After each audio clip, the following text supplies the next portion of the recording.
One of the questions I get asked a lot is, why do people procrastinate? Why do I procrastinate? And how do we stop procrastinating? And that's really, really important. One of the things I read recently was, maybe not so recently, was procrastination is the thief of time. And boy, is that ever true. So that to me was a scary thought. And there's a lot of reasons why people procrastinate. But let's take a look at those. Number one is fear. Oftentimes they're afraid of what they're going to hear, so they just don't answer the question, ask the question. Two is a lack of a burning desire. I'll get around to it someday, certainly. Another one is perfectionism. Boy, it's not ready. I've got to take more time to sort that out.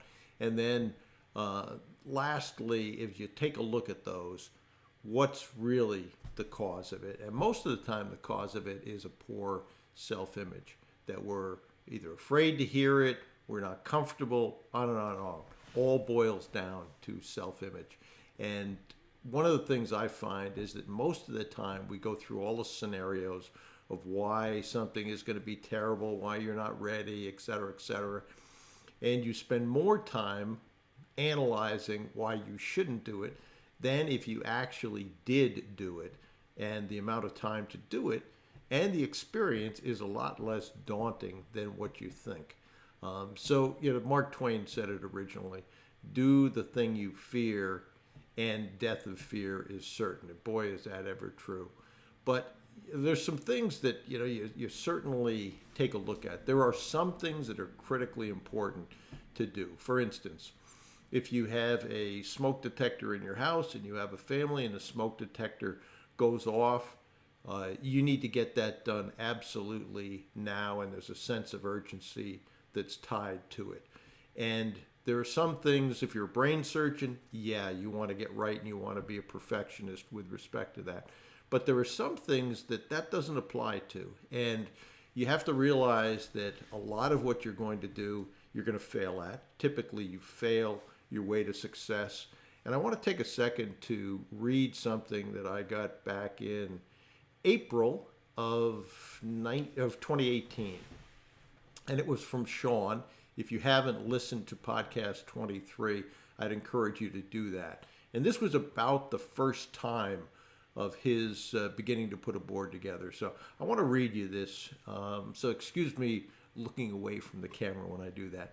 Mr. Whipple, 2 weeks ago, I asked you if I should try to convince a potential board member or not. Your answer was yes. You will not convince everyone, and this is a numbers game. I did accept your advice and implement it, but I would say I'm a liar if I said I wasn't overwhelmed. At the time, it looked like my whole venture is going to fall apart. However, I did follow your instruction and kept pushing. What happened next was a fantastic reminder of why you should always follow the process.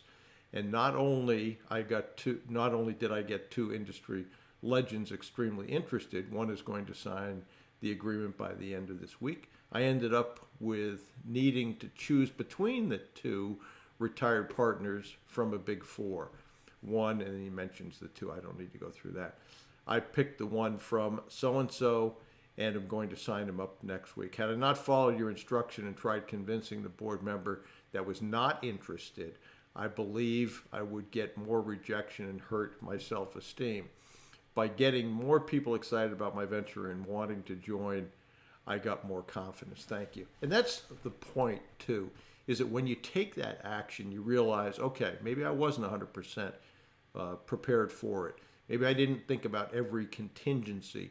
But the act, as Sean said there, of taking action in and of itself is tremendously empowering. And you will get more and more self-confidence. That will improve your self-image. And you'll realize that procrastination, as I said earlier, truly is the thief of time. And it precludes you from taking action, the success you'll have, hopefully, as a result of that. And when you put together procrastination over a period of time, you'd be amazed at how much time is actually sucked up. In the life of a person, it's years that they lose. And you can never get that back. You can get money back, but you can't get time back. So I would encourage you to think about procrastination is the thief of time a lot. and take action. And if you do, I think you're not only going to get better results, but you're going to get results faster than if you pushed it off, obviously. So I hope that helps. Certainly email me, check out the podcasts. What these are intended to do is to give you actionable things that will actually help you grow your business. So I hope it did that.